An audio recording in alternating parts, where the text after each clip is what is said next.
So now that the unit's been flushed out of the ice cream that we were trying to save, now we rebuilt, we cleaned all the parts, sanitized them, rebuilt them. The next step would be to put water with sanitizer, clean out the hoppers a little bit again, run the sanitizer for a few minutes through the cylinders with the beaters going. You use the clean buttons to run the sanitizer through, flush out the sanitizer, and then you're ready to put product, actual mix in there, which is what we're gonna do right now. Okay, I got a bucket of mix. I'm gonna go ahead and pour it in here. You'd be pouring mix into each side, you know, a different flavor into each side. I'm just pouring vanilla into each side, so it's a little faster. But you pour your mix into your hoppers, okay?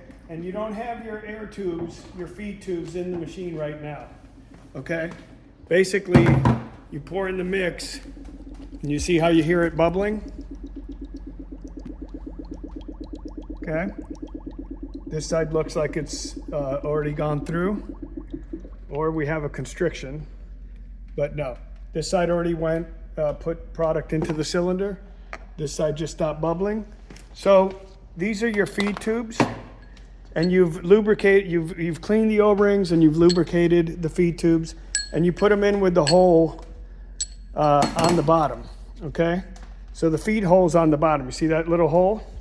You don't have a little hole on the top. You have a little feed hole on the bottom. If you reverse this, you're gonna freeze the cylinder because no product's gonna get into the cylinder. So we find the hole, we do that. Same thing on this side. Okay, now we got the feed tubes in there.